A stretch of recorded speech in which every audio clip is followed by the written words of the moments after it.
एक राजा की 6 पत्नियां थीं। राजा उन सभी को बहुत चाहता था। वो बहुत ही नेक दिल और प्रजावत्सल राजा था। राजा जय सिंह के राज्य में पशु पक्षियों से लेकर मनुष्य तक सब खुश थे, परंतु राजा के मन में एक गहरा दर्द छिपा था। उनकी 6 पत्नियां थीं, पर उनमें से कोई भी उसे संतान सुख नहीं दे पाई थी। ये दर्द हमेशा उनको कचोटता रहता था। राजा ने इसके लिए अनेकों यज्ञ और पूजा पाठ करवाए। जिस पंडित ने जैसा बोला, राजा ने वैसा ही किया, पर किसी की कोई भी युक्ति काम न आई। संतान की चाह में राजा ने एक एक करके 6 शादियां की, पर किसी भी रानी से उसे संतान सुख की प्राप्ति नहीं हुई। एक दिन राजा जय सिंह शिकार के लिए जंगल गए। वहाँ एक मृग का पीछा करते करते वो जंगल में दूर तक निकल गए। मृग तो भाग निकला, पर अब राजा भूख और प्यास से व्याकुल हो गया। तभी राजा के कानों में पानी के बहने की ध्वनि पड़ी। ध्वनि सुनते ही राजा की जान में जान आई। सोचा, जरूर आसपास ही कोई पानी का झरना है। भूख न सही, कम से कम प्यास तो मिटेगी। राजा ने ध्वनि की दिशा में तेजी से अपना घोड़ा दौड़ा दिया। जल्द ही राजा की आंखों के सामने एक बड़ा झरना था,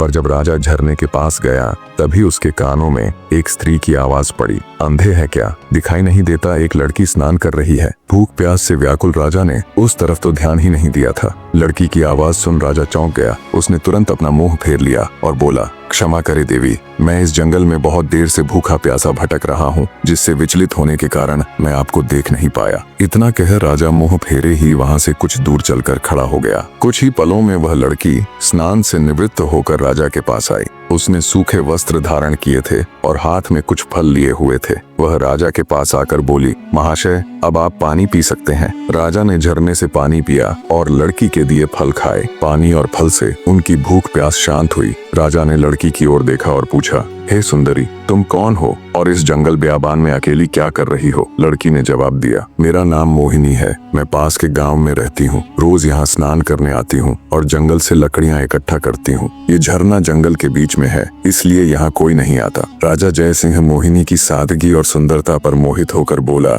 मोहिनी, तुम्हारी मदद के लिए शुक्रिया। आज तुमने मेरी जान बचाई है, वरना मारे भूख प्यास के मेरे तो प्राण निकलने वाले थे। मोहिनी बोली, महाशय, अब आप भी अपना परिचय दीजिए। राजा ने गंभीर होकर कहा, आज नहीं सुंदरी, फिर कभी मैं जरूर तुम्हें अपना परिचय दूंगा। इतना कह राजा ने अपने घोड़े पर सवार होकर वापस अपने राज्य की ओर प्रस्थान किया। परंतु राजा के मन में अब भी रह रहकर कामिनी के विचार आ रहे थे। उसकी सुंदरता, उसकी सादगी, उसकी मधुर आवाज, सब कुछ राजा के मन में गहराई तक उतर गया था। महल में लौटने के बाद भी राजा के मन में वो ही सब चल रहा था। राजा को समझ नहीं आ रहा था कि 6 रानियों के होते हुए भी वह उस अनजान युवती के प्रति इतना आकर्षित क्यों है। कुछ सोचकर राजा अपने भरोसेमंद वजीर गौरीनाथ के पास जाता है और उसे सारी व्यथा कह सुनाता है। राजा की सारी बात सुन वजीर बोला, महाराज, यदि ऐसा है तो आप उस लड़की से विवाह कर लीजिए। हो सकता है उससे ही हमें अपने राज्य का वारिस मिल जाए। राजा को अपने वजीर की बात उचित लगी। अगले दिन वो अपने वजीर को भी साथ ले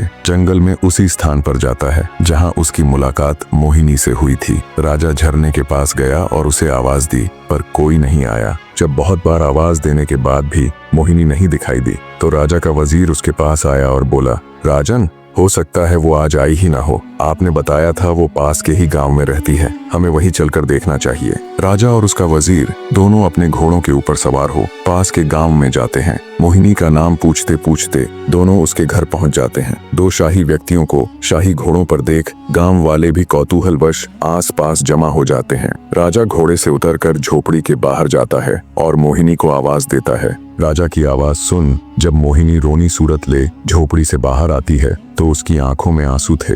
जब राजा ने कारण पूछा तो एक गांव वाले ने बताया, महाशय, इस दुनिया में सिर्फ इनकी माँ ही थी, आज उनका भी स्वर्गवास हो गया। अब बेचारी रोएगी नहीं तो और क्या करेगी। इतना कह गांव वालों ने राजा से उनका परिचय मांगा। आप बताइए, आप लोग कौन हैं? गांव वालों के पूछने पर वजीर ने राजा का परिचय दिया तो पूरे गांव में खलबली मच गई। सभी ने मिलकर राजा का स्वागत किया। गांव के मुखिया से राजा ने कहा, अगर आप लोगों को कोई आपत्ति न हो तो मैं मोहिनी से विवाह करना चाहता हूँ। राजा की बात सुन मुखिया खुश होता हुआ बोला, महाराज, हमारी बेटी राजरानी बनेगी, हमारे तो भाग्य खुल जाएंगे।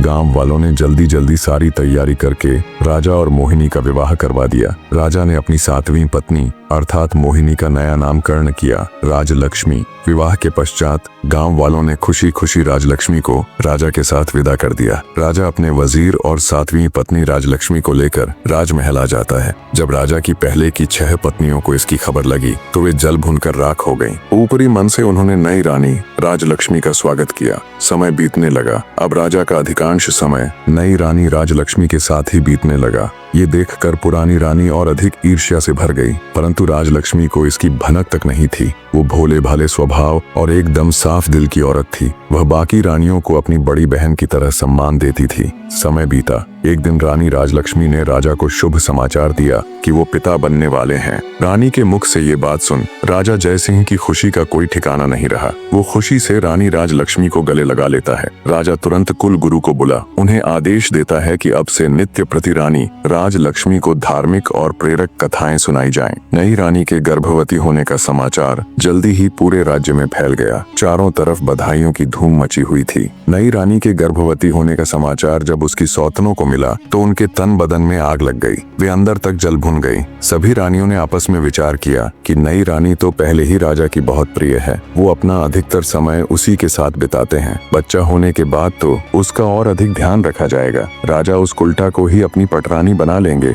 हम सभी का तो वर्चस्व ही खत्म हो जाएगा। नई रानी हमारे साथ दासियों जैसा व्यवहार करेंगी। नहीं नहीं, हम ऐसा कदापि नहीं होने देंगी। वो सभी सलाह मशवरा करके नई रानी को क्षति पहुंचाने की अलग अलग युक्तियां सोचने लग जाती हैं। परंतु बड़ी रानियों का कोई भी प्रयास सफल नहीं हो पा रहा था, क्योंकि नई रानी राजलक्ष्मी उन्हें कभी अकेले नहीं मिलती। कभी राजा के आदेश अनुसार कुलगुरु उन्हें कथा सुनाते मिलते तो कभी उनकी दासियां उनके साथ होती। कभी प्रजा के लोग उन्हें घेरे रहते तो कभी खुद राजा ही उनके साथ होते। ऐसे में रानियों को कभी अपने मकसद को अंजाम देने का मौका ही नहीं मिला। इसी तरह समय बीत रहा था। रानी राजलक्ष्मी का गर्भावस्था का समय लगभग पूरा होने को आया था, पर फिर एक दिन राज्य की सीमा पर विद्रोहियों ने आक्रमण कर दिया। शत्रुओं से निपटने के लिए राजा जयसिंह को अपनी सेना सहित राजमहल छोड़कर राज्य की सीमा पर जाना पड़ा। बड़ी रानियों को तो जैसे सुनहरा अवसर मिल गया था। वे छोटी रानी को ऐसी दवाई देने लग गई जिससे रानी राजलक्ष्मी के गर्भ को क्षति पहुंचे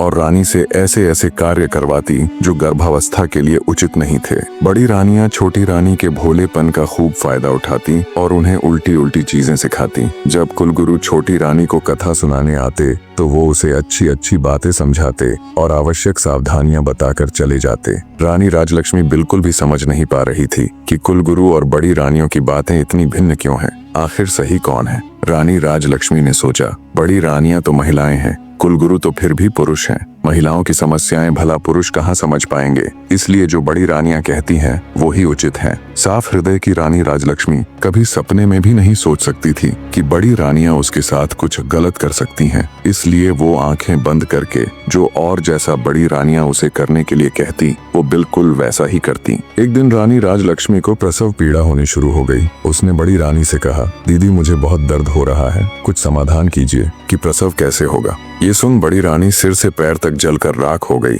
उसने विचार किया, इसका अभी से इतना ध्यान रखा जाता है, बच्चा होने के बाद तो पता नहीं इसे और कितना आदर सम्मान मिलेगा। छोटी रानी को मदद मांगते देख उसके मन में तरह तरह के षड्यंत्र चल रहे थे।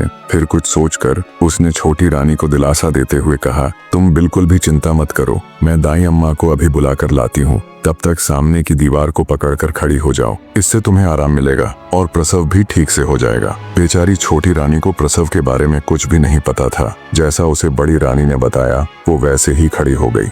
गर्भवती रानी दीवार के सहारे खड़ी प्रसव पीड़ा से कराह रही थी। जब उसकी पीड़ा असहनीय हो गई तो वो वहीं दीवार को पकड़कर बैठ गई और जोर जोर से चिल्लाने लगी, लेकिन उस बेचारी को देखने या सुनने वाला वहां कोई भी नहीं था। दूसरी तरफ क्रूर निर्दयी बड़ी रानी और दूसरी रानियों ने अपनी विश्वास पात्र दाई को बहुत सारे धन का लालच देते हुए कहा, तुम जाओ और छोटी रानी के कमरे के बाहर जाकर खड़ी हो जाओ और ध्यान रखना वहाँ कोई और ना आने पाए। दाई धन के लालच में रानी राजलक्ष्मी के कमरे के बाहर खड़ी हो गई। उसे छोटी रानी की चीखें बिल्कुल साफ सुनाई दे रही थीं, पर धन के लालच और बड़ी रानियों के डर से वो बस दूर खड़ी रानी को देखती रही। दर्द के मारे असहाय छोटी रानी का एक एक पल सदियों के बराबर बीत रहा था। कुछ ही देर में उस ऊपर वाले की कृपा से उसने एक एक करके 7 बच्चों को जन्म दिया, जिनमें 6 लड़कियां और 1 लड़का था। अत्यधिक पीड़ा के कारण रानी राजलक्ष्मी बच्चों को जन्म देते ही बेहोश हो गई। दूर से सारा माजरा देख रही चंडाल दाई ने तुरंत बड़ी रानी सहित अन्य रानियों को बुलाया और नवजात बच्चों को उन्हें दिखाया।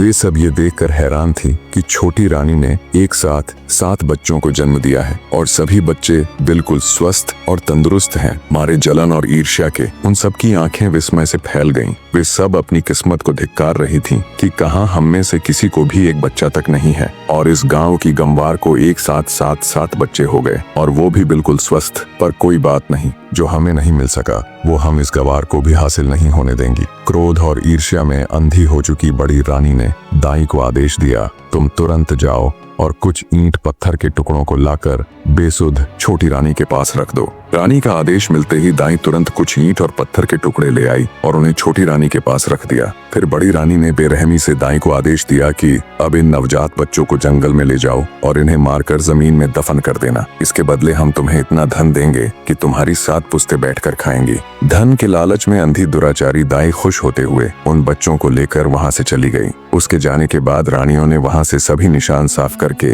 ईंट पत्थरों को छोटी रानी के पास रख दिया और सभी अपने कमरे में चली गई। थोड़ी देर में दाई जंगल से लौटकर रानियों के पास आ गई। तब बड़ी रानी ने पूछा, क्या तुमने बच्चों को दफन कर दिया था? दाई के हाँ भरने पर रानियों ने उसे खूब सारा धन देकर चलता कर दिया। जब सब कुछ बड़ी रानी की योजना अनुसार हो गया, तब वो अन्य रानियों के साथ बेसुध पड़ी छोटी रानी के पास जा ठंडे पानी के छींटे मारकर उसे होश में लाती हैं।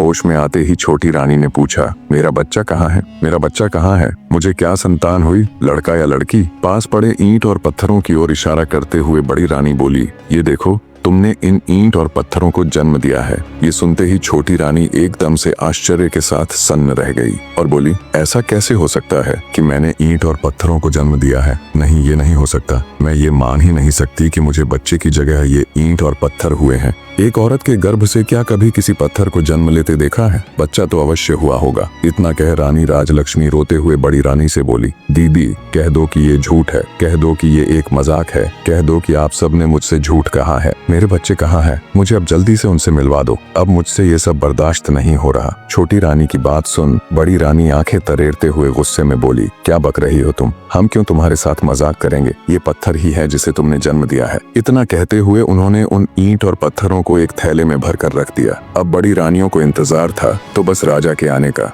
छोटी रानी बेचारी खून का घूंट पीकर रह गई। भला उस अकेली की उन 6 रानियों के आगे क्या चलनी थी? दुष्ट रानियों ने पूरे महल में ये बात फैला दी कि छोटी रानी ने बच्चों के बदले ईंट और पत्थरों को जन्म दिया है। कुछ समय बाद राजा जय सिंह भी युद्ध जीतकर अपने राज्य में पधारे, पर जब वो अपने राज्य में लौटे तो प्रजा को देख हैरान थे। जिस प्रजा को उनके युद्ध जीत कर आने पर खुशियां मनानी चाहिए थी, नाचना गाना चाहिए था, उन सब के मुंह लटके हुए थे। ये सब देख राजा को बड़ा आश्चर्य हुआ। वो असमंजस के साथ राजभवन में आए तो बड़ी रानी सहित अन्य 6 रानियों ने उनका स्वागत किया। उनके चेहरे पर अलग ही खुशी झलक रही थी, पर छोटी रानी राजलक्ष्मी का चेहरा मुरझाया हुआ था। ये सब देख राजा ने अपनी छोटी रानी से पूछा, क्या हुआ रानी, आपका चेहरा मुरझाया हुआ क्यों है? छोटी रानी कुछ कहती, उससे पहले ही बड़ी रानी बोल पड़ी, महाराज, चेहरा तो मुरझाना ही था, इसका भेद जो खुल गया है। राजा बोला, भेद? कैसा भेद? तुम मुझे साफ साफ बताओ रानी कि आखिर बात क्या है। क्या रानी का प्रसव ठीक से हो गया था?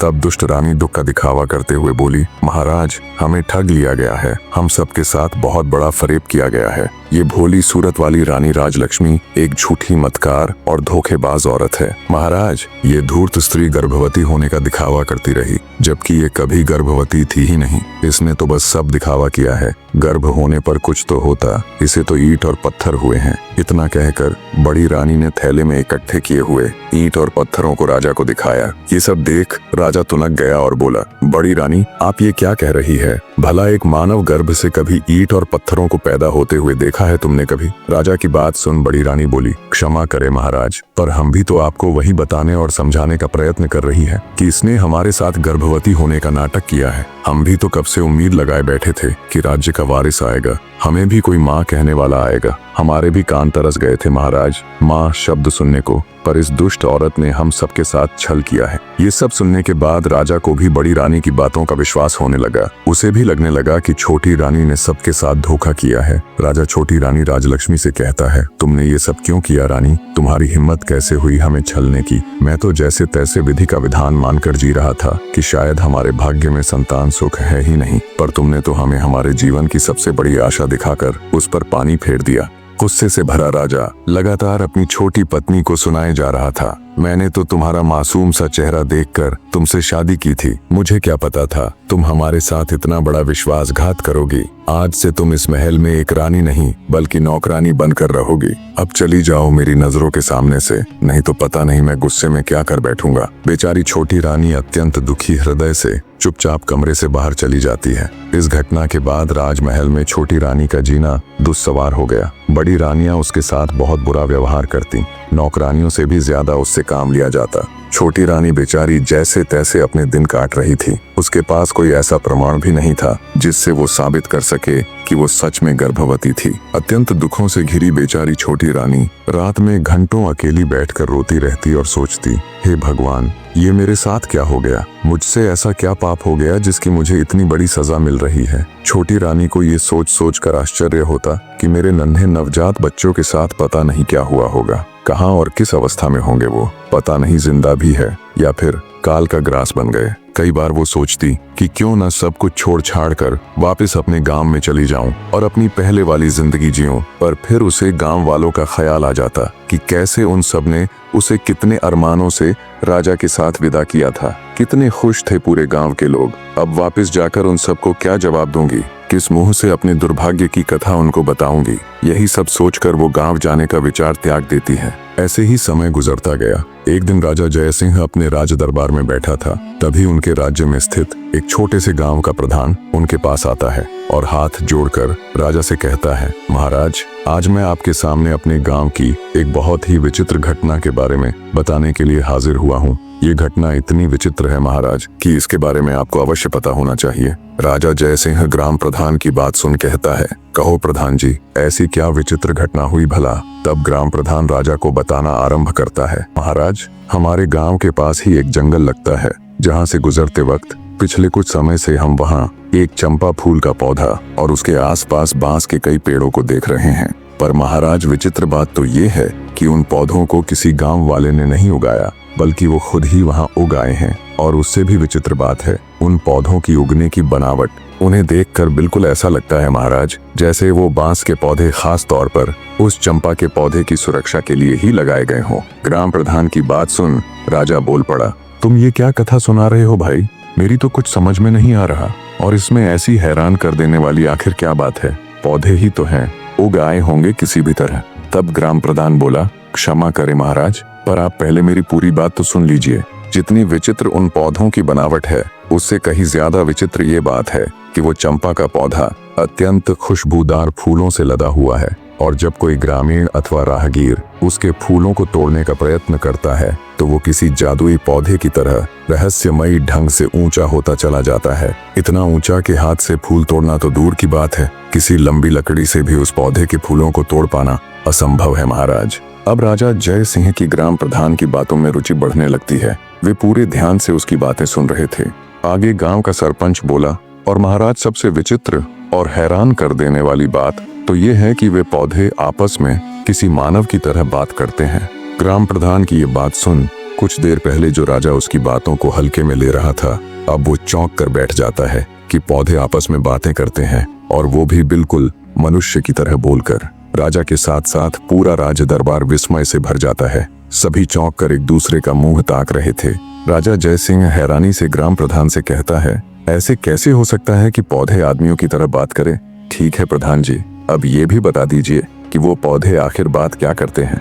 प्रधान जी राजा को जवाब देते हुए कहते हैं कि महाराज, जब भी कोई मनुष्य फूल तोड़ने के लिए चंपा के पौधे की तरफ हाथ बढ़ाता है तो चंपा के पौधे से आवाज आती है कि बांस भैया, गांव के ग्रामीण फूल तोड़ने के लिए आए हैं, इनको फूल दूं या लगूं आकाश। इसके बाद उन बांस के पौधों से आवाज आती है, नहीं बहना, लगो आकाश। और उसके आगे का तो मैंने आपको बताया ही है महाराज कि चंपा की डालियां इतनी ऊंची होती चली जाती हैं कि उनसे फूल तोड़ना असंभव है। परंतु सुबह जमीन में अपने आप अत्यंत सुगंधित फूल बिखरे हुए मिलते हैं, पर आज तक कोई भी व्यक्ति उन फूलों को अपने हाथों से नहीं तोड़ पाया है। गांव के सरपंच की बात सुन राजा जय सिंह सोच में पड़ जाता है। फिर कुछ देर विचार कर वो अपने भरोसेमंद वजीर गौरीनाथ को बुलाकर उसे निर्देश देते हुए कहता है, मंत्री जी आप फौरन वहां जाओ और सच का पता लगाओ। वजीर गौरीनाथ जी महाराज कह तुरंत ग्राम प्रधान को साथ ले गांव के लिए चल पड़ता है। कुछ ही देर में मंत्री और ग्राम प्रधान उन बोलने वाले रहस्यमयी चंपा और बांस के पेड़ों के पास पहुंच जाते हैं। सरपंच के साथ राजा के खास मंत्री को देख गांव वाले भी उत्सुकतावश आसपास इकट्ठे हो जाते हैं। मंत्री जब घोड़े से उतरकर उस चंपा के पौधे के पास जाकर देखता है तो उसे बिल्कुल उसी अवस्था में पाता है जिस प्रकार गांव प्रधान जी ने दरबार में राजा को बताया था। बांस के पेड़ों के बिल्कुल बीच में खड़ा चंपा का पौधा अपनी अलग ही छठा बिखेर रहा था। उसके फूलों से उठती भीनी भीनी खुशबू से कुछ देर के लिए तो मंत्री जी भी मदमस्त हो जाते हैं। तंद्रा टूटते ही उन्हें राजा का आदेश याद आता है तो वे उस चंपा के पौधे के पास जाकर जैसे ही उसके फूल को तोड़ने के लिए अपना हाथ आगे बढ़ाते हैं, तभी चंपा के पौधे से मानव आवाज आती है जिसे सुनकर मंत्री ठिठक कर रुक जाता है। चंपा का पौधा बोला, हे बांस भैया, हमारे मंत्री जी मेरे फूल तोड़ने आए हैं, इनको फूल दूं या लगूं आकाश। तभी बांस के पौधों में से एक साथ आवाज आई, ना बहन चंपा, लग जा आकाश। ये तो वही मंत्री है जिनके ऊपर हमारी माँ की जिम्मेदारी थी, पर ये उसमें पूरी तरह विफल रहे, इसलिए ये आपके फूलों के कतई हकदार नहीं है बहना। बिल्कुल स्पष्ट और साफ आवाज में पौधों की वार्तालाप सुन मंत्री एकदम सन्न रह जाता है। उसके आश्चर्य का कोई ठिकाना नहीं था। हक्के बक्के खड़े मंत्री के देखते देखते चंपा का पौधा आकाश में जा लगा। ये देख एकदम सुन्न खड़े मंत्री के पूरे शरीर में सिरहन दौड़ गई। गांव वाले भी खड़े खड़े ये पूरा तमाशा देख रहे थे। तभी बांस के पौधों से आवाज आती है, जाइए मंत्री जी और अपने राज कार्यों को देखिए, आप किसी इंसान की जिम्मेदारी लेने के योग्य नहीं है। मंत्री भौचक्का खड़ा बांस के पौधों को देखता हुआ सब सुन रहा था। आगे बांस का पौधा कहता है, मंत्री जी, राजा महाराज तो युद्ध में चले गए थे, उनके बाद हमारी माँ की देख रेख का दायित्व आपका ही था, और कुछ नहीं तो कम से कम हमारी माँ के प्रसव के दौरान तो वहाँ हाजिर रहकर ये देखते कि उन्हें किसी बात की कोई परेशानी तो नहीं, पर आपने तो उनकी कोई खैर खबर तक नहीं ली। बांस के पेड़ों की आवाज सुन हैरान खड़ा मंत्री विचार करता है कि ये पौधे बोल कैसे रहे हैं और इतना सब कैसे जानते हैं। वो सोचता है, बात तो बिल्कुल सही कह रहे हैं, मैंने रानी राजलक्ष्मी की कोई सुध नहीं ली। ये सोचकर मंत्री आत्मग्लानि से भर उठता है। सोचा ये तो उससे बड़ी भूल हो गई। राजा की गैर हाजिरी में उसे रानी राजलक्ष्मी को गर्भावस्था में संभालना चाहिए था। मंत्री जी सोचते हैं, इसका मतलब क्या रानी राजलक्ष्मी के साथ कोई बड़ा षड्यंत्र हुआ था या कुछ और बहुत बुरा जो वो नहीं जानते। ये विचार आते ही उसने जब ये सब उन पौधों से जानना चाहा तो उनमें से कोई आवाज नहीं आई। जब बहुत प्रयास करने पर भी पौधों ने कोई जवाब नहीं दिया तो हैरानी के साथ साथ आत्मग्लानि से भरे मंत्री जी बोझिल हृदय के साथ वापस राजमहल की तरफ चल पड़ते हैं। वहाँ पहुंचकर वो सारा किस्सा राजा जय सिंह को कह सुनाते हैं और बोले, महाराज क्षमा करें, पर मुझे लगता है राजमहल में कुछ षड्यंत्र तो जरूर हुआ है। महाराज, आपकी गैर हाजिरी में मैं राजरानी की अच्छी तरह देखभाल नहीं कर पाया। आज उन पौधों की बात सुनकर ऐसा लग रहा है महाराज जैसे राजमहल में राजरानी राजलक्ष्मी के साथ कुछ बहुत बुरा हुआ है। मैंने उन पौधों से जानने की बहुत कोशिश की लेकिन उन्होंने मुझे कुछ नहीं बताया, इसलिए मेरा आपसे अनुरोध है कि आपको खुद वहां जाकर उन पौधों से बात करनी चाहिए। हो सकता है वो आपको सारी बात बता दें। भरोसेमंद वजीर गौरीनाथ की पूरी बात सुन राजा जय सिंह कहते हैं, ठीक है मंत्री जी, हम वहां अवश्य जाएंगे और साथ में अपनी 6 रानियों को भी लेकर जाएंगे। राजा की बात सुन मंत्री जी बोले, महाराज मेरी आपसे एक गुजारिश है, मैं छोटी रानी राजलक्ष्मी को भी अपने साथ वहां लेकर जाना चाहता हूं। राजा बोले, ठीक है मंत्री जी, आप ऐसा कर सकते हैं, पर वो दुष्ट मेरी आंखों के सामने न आने पाए, इस बात का ध्यान रखना। मंत्री बोला, जी महाराज। अगले दिन राजा जय सिंह अपनी रानियों के साथ आकाश चंपा का रहस्य जानने के लिए निकल पड़े। सबसे आगे रथ में राजा और उसकी पटरानी चल रहे थे। उससे पीछे वाले रथ में राजा की 5 रानियां और पीछे भी अन्य कई प्रमुख सभा सदस्य साथ जा रहे थे। राजा से आज्ञा ले चुके मंत्री ने रानी राजलक्ष्मी को अपने परिवार सहित बड़े आदर से पालकी में उन्हें बिठा दिया था। राजा का काफिला कुछ समय में गांव के बाहर पहुंच गया। वहां पहुंचने पर जंगल के बाहर गांव की सीमा पर वो अपना पड़ाव डाल देते हैं। पूरे राज्य परिवार को आया देख गांव के ग्रामीण उनके स्वागत में जुट गए। कुछ समय विश्राम कर सभी आकाश चंपा के पौधे के पास पहुंच जाते हैं और उसके चारों तरफ घेरा डालकर बैठ जाते हैं। आज भी चंपा का पौधा अपनी सामान्य ऊंचाई पर खड़ा लहलहा रहा था और चारों तरफ अपनी खुशबू बिखेर रहा था। सब लोग उसकी खुशबू से सराबोर हो उठे, पर राजा तो चंपा के पौधे के रहस्य को जानने के लिए बेताब था। राजा की 6 पत्नियां उसके साथ बैठी थीं और छोटी रानी राजलक्ष्मी मंत्री जी की पत्नी के साथ बैठी हुई थीं। तभी बड़ी रानी यानी राजा की पटरानी राजा से बोली, महाराज, यदि आपकी आज्ञा हो तो क्या मैं इस खुशबूदार चंपा के पौधे से कुछ फूल तोड़ लूं? राजा बोला, अवश्य रानी साहिबा। तभी राजा की दूसरी पत्नी भी बोल उठी, महाराज, इन फूलों की उठती भीनी भीनी खुशबू को महसूस कर मुझसे बिल्कुल भी नहीं रुका जा रहा। क्या मैं भी फूल ले लूं? दूसरी रानी के साथ साथ तीसरी, फिर चौथी, सभी रानियों ने ऐसा कहा तो राजा बोला, अवश्य तुम सब वो फूल ले लेना। राजा ने सबसे पहले 6वें नंबर यानी छोटी रानी को फूल चुनने का निर्देश दिया और पटरानी सहित अन्य रानियों से बोले कि ये तुम सब में सबसे छोटी है, इसलिए सबसे पहले उसे ही फूल चुनने का अवसर मिलना चाहिए। राजा की बात से पटरानी सहित अन्य रानियां सहमत हो गईं, तो 6वें नंबर की रानी फूल तोड़ने के लिए चंपा के पौधे के पास जाती है। राजा सहित वहाँ मौजूद सभी की उत्सुकता पूरे चरम पर थी। सभी ये देखने के लिए आतुर थे कि अब क्या होगा। रानी ने पेड़ के पास जाकर जैसे ही फूल तोड़ने के लिए अपना हाथ आगे बढ़ाया, तभी चंपा के पौधे से आवाज आई, रुकिए रानी जी, आप मेरी आज्ञा के बिना मेरे फूल नहीं तोड़ सकती। पौधे की आवाज सुन रानी ठिठक कर वहीं रुक जाती है। चंपा के पौधे से आई आवाज इतनी स्पष्ट और तेज थी कि राजा सहित वहां मौजूद सभी लोगों ने उसे सुना। अब तक तो राजा ने सिर्फ अन्य लोगों के मुख से ही बोलने वाले चंपा के पौधे के बारे में सुना था, पर अब जब उसने अपने कानों से सुना तो वो भी हैरान रह गया। उसके आश्चर्य की कोई सीमा नहीं थी। तभी चंपा के पौधे से आवाज आई, बांस भैया, हमारी सौतेली छोटी माँ हमारे फूल तोड़ने आई है। मैं टूटू या लगूं आकाश? बांस के पौधे में से आवाज आई, बहन चंपा, लग जा आकाश, ये तो तुम्हें छूने योग्य भी नहीं है। क्या तुम्हें याद नहीं कि इन्होंने हमारी माँ के साथ कैसा अत्याचार किया है? इसलिए बहन इनके बारे में मत सोच और लग जा आकाश। बांस के इतना कहते ही चंपा की डालियां फिर से ऊपर उठी और आकाश को छूने लगी। रानी पौधे की बात सुन हैरान थी कि ये पौधा क्या बोल रहा है, कहीं हमारी पोल ना खुल जाए। उसकी सिट्टी पीटी गुम हो गई।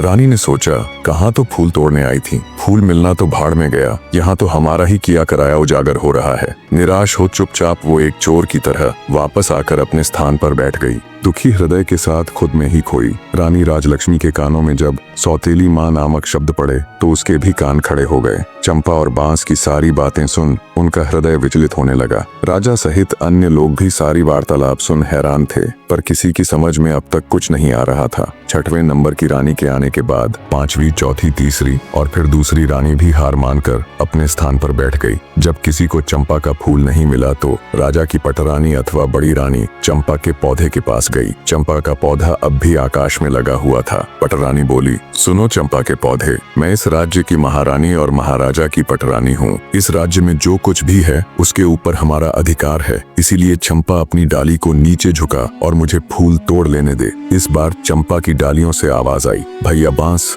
हमारी सौतेली माँ हमें फूल देने के लिए चेतावनी के साथ धमका रही है और हमें अपना आदेश मानने के लिए कह रही है। तुम क्या कहते हो, हमें इनका आदेश मानना चाहिए या नहीं? बांस बोला, ना बहना, तुम्हें आदेश देने का इनके पास कोई अधिकार नहीं है। ये पटरानी होंगी राजा की और अपने राज्य की। हम इनके राज्य की प्रजा नहीं है और ना ही हम कोई वस्तु है जो इनके उपयोग में आना आवश्यक हो। क्या तुम्हें याद नहीं है बहना, इन्हीं के आदेश से तो सारा काम हुआ है। इन्होंने ही तो हमारी माँ को सबसे ज्यादा दुख दिया है और इन्होंने ही हमें वन में भेजकर हमारी मृत्यु का रास्ता तैयार किया था। यह तो महारानी बनने के लायक भी नहीं है, इसलिए बहना तुम्हें इनके पापी हाथों का स्पर्श भी नहीं होने देना चाहिए। सभी के सामने ये बातें सुनकर बड़ी रानी का सर लज्जा से झुक गया। शर्म और अपने कुकर्म का भेद खुल जाने के डर से बड़ी रानी भी ठगी सी चुपचाप अपनी जगह आकर बैठ गई। सारा माजरा देख राजा जयसिंह अब की बार खुद जाने के लिए खड़े होते हैं।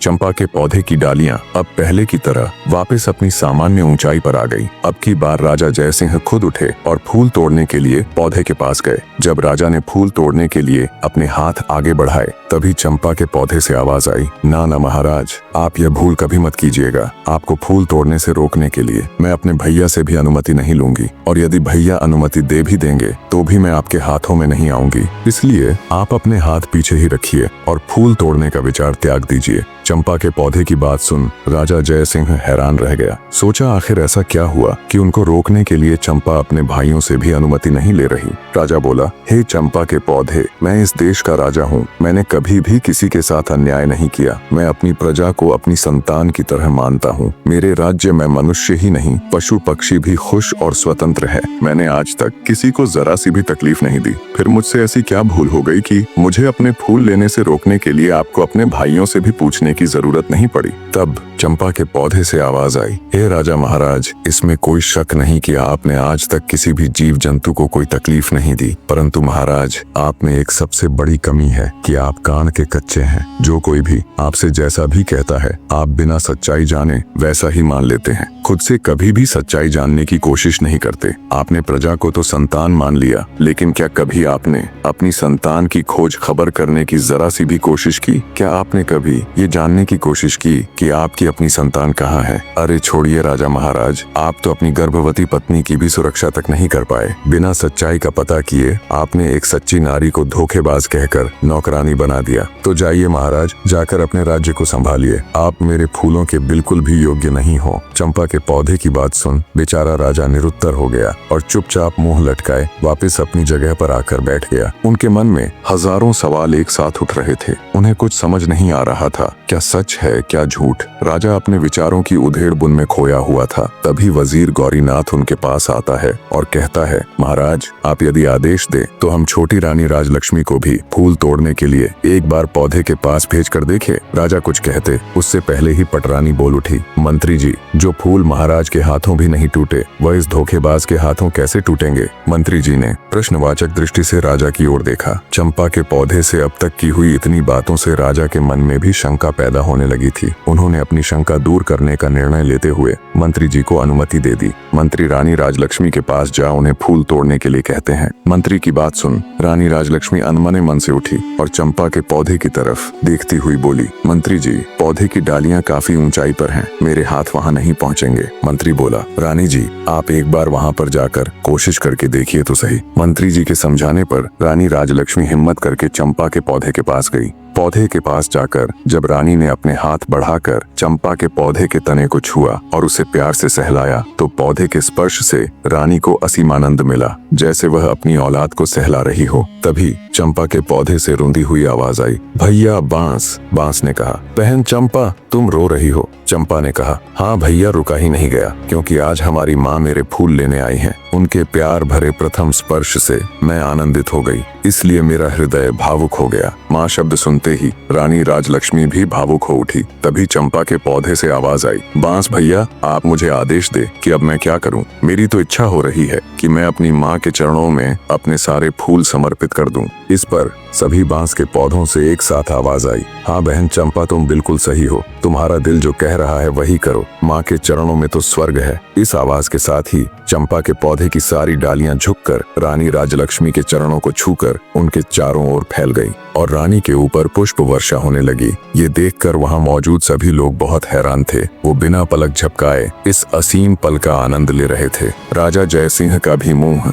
खुला का खुला रह गया। बड़ी रानियों ने जब ये नजारा देखा तो वो पैरों से लेकर सिर तक जल भुन गई। उनके दुख की कोई सीमा नहीं थी। इधर रानी राजलक्ष्मी तो जैसे सब भूलकर असीम आनंद के सागर में गोते लगा रही थीं। उनके सिर से पांव तक चंपा के पुष्प भरे हुए थे। रानी राजलक्ष्मी एक सांस आंसू बहाते हुए चंपा की डालियों को अपने हाथों से पकड़े सहलाए जा रही थी। ये नजारा देख गांव के सभी लोग हैरान थे। राजा जयसिंह से जब ये सब देखकर रुका नहीं गया तो वे चंपा के पौधे के नजदीक आए और बोले, हे जादुई पौधे, तुम यह बताओ कि तुम कौन हो? तुम देव हो, किन्नर हो या किसी अन्य लोक के प्राणी हो? तुमने किसी को भी अपने फूलों को छूने भी नहीं दिया, परंतु अब छोटी रानी की बाहों में बंद कर उनके ऊपर पुष्प वर्षा कर रही हो। इसके पीछे क्या कारण है? हे पौधों, अब ये राज मेरी बर्दाश्त के बाहर हो रहा। मैं हाथ जोड़कर विनती करता हूँ कि अब और ना तड़पाओ और इसका भेद खोलो। तब चंपा के पौधे से आवाज आई, हे राजन, मैं और यह 6 बांस के पेड़ आपकी और छोटी रानी राजलक्ष्मी की ही संतान है।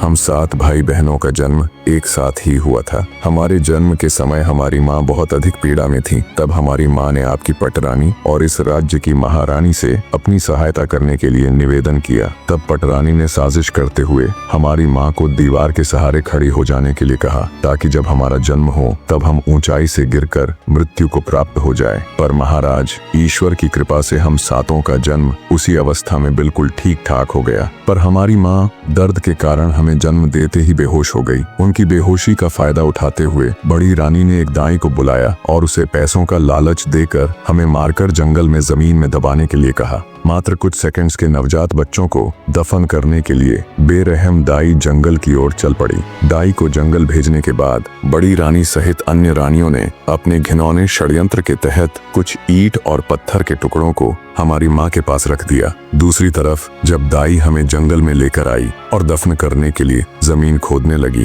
तभी आकाश मार्ग से महाराज इंद्रदेव की कुछ अप्सराएं वन भ्रमण के लिए आ रही थीं। जब उनकी दृष्टि हम पर पड़ी तो उन्हें हम पर दया आ गई। उन्होंने हमें उठा लिया और अपनी शक्तियों से बहुत जोर की आंधी चला दी। धूल मिट्टी उड़ने के कारण दाई हमें खोजती रह गई। हमारे नहीं मिलने पर महल में जाकर उसने महारानी के डर से झूठ बोल दिया कि उसने हमें मारकर जमीन के अंदर दबा दिया है। दाई के वहां से जाने के बाद अप्सराओं ने मेरे 6 भाइयों को बांस में बदल दिया और मुझे चंपा के फूल का पौधा बना दिया। बस उन्हीं की कृपा से हमें सभी बातें याद हैं और हम सभी को पहचान कर उनके अनुसार अपना व्यवहार कर पा रहे हैं और मानव की आवाज में बोल पा रहे हैं। सारी बातें जान राजा सहित वहां मौजूद सभी लोग हैरान थे। रानी राजलक्ष्मी की आंखों से तो अश्रु रुकने का नाम ही नहीं ले रहे थे।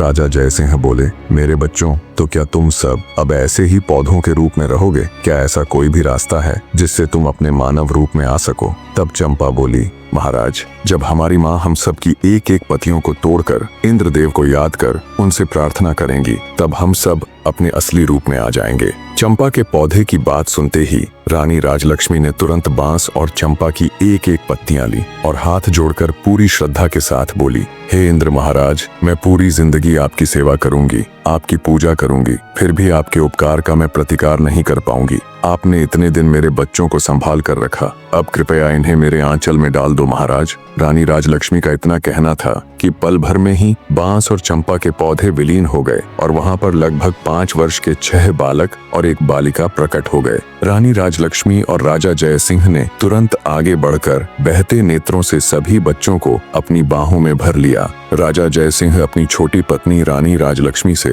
हाथ जोड़कर माफी मांगता है। वहां उपस्थित सभी राज दरबार व गांव के लोग स्तब्ध खड़े ये पूरा दृश्य देख रहे थे। सबकी आंखें नम थीं, शिवाय बड़ी रानियों के।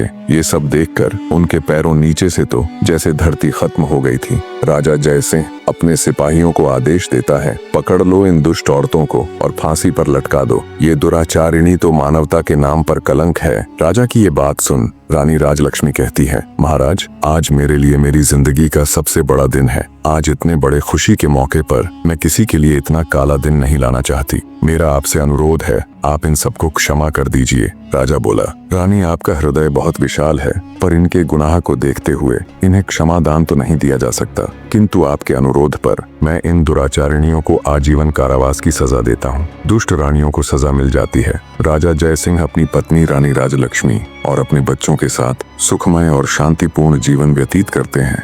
कहानी का निष्कर्ष बताने से पहले आपसे 2 बातें करना चाहूंगा। एक तो ये कि आप सब में से बहुत से ऐसे भाई बहन हैं जो मेरी तरह वीडियो बनाना चाहते हैं और आए दिन कमेंट करके पूछते रहते हैं। उन सब के लिए मैंने एक कंप्लीट ट्यूटोरियल वीडियो एक छोटे से प्राइस के साथ बना दी है। आप सबको उसके लिए मेरा चैनल ज्वाइन करना पड़ेगा। कुछ समझ ना आए तो आप पूछ सकते हैं, आपकी पूरी हेल्प की जाएगी। दूसरी ये कि कहानी कैसी लगी, ये सब कमेंट करके जरूर बताएं। आपके कमेंट्स पढ़कर बहुत अच्छा लगता है। और ये भी बताइए कि नेक्स्ट स्टोरी किसकी देखना चाहेंगे। अब आते इस कहानी के निष्कर्ष पर। यह कहानी एक माँ की ममता, एक पिता के पश्चाताप और ईश्वर की लीला का ऐसा संगम है जो मानवता के सबसे गहरे भावों को छूती है। रानी राजलक्ष्मी की ममता इस बात का प्रमाण है कि एक माँ के हृदय से निकली पुकार सृष्टि के हर कण को झकझोर देती है। वर्षों तक अपने बच्चों से दूर रहकर भी उन्होंने विश्वास नहीं खोया और अंततः उनकी श्रद्धा और प्रेम ने देवताओं को भी झुकने पर मजबूर कर दिया। राजा जय सिंह का पश्चाताप, उनके अंदर का टूटता हुआ अहंकार, ये बताता है कि सत्य की राह में झुका हुआ सिर ही सबसे ऊंचा होता है। जब उन्होंने अपनी भूल को स्वीकारा तो उनका मन भी पावन हो गया। और रानी राजलक्ष्मी का क्षमा भाव इस संसार को यह सिखाता है कि सच्चा प्रेम बदले की भावना नहीं रखता, बल्कि क्षमा और करुणा से जीवन को सुंदर बनाता है। प्रेम, विश्वास और आस्था की शक्ति से जीवन की सबसे कठिन परिस्थितियों को भी बदला जा सकता है। जब मनुष्य के हृदय में सच्ची प्रार्थना होती है तो ईश्वर भी उनके लिए मार्ग प्रशस्त कर देते हैं। जीवन में कितनी भी कठिनाई आए, लेकिन यदि प्रेम और श्रद्धा के दीपक को मन में जलाकर रखा जाए तो अंततः विजय हमारी ही होती है। यह कहानी केवल एक कथा नहीं, बल्कि एक अमर संदेश है कि विश्वास, प्रेम और करुणा से ही जीवन का वास्तविक अर्थ पूरा होता है।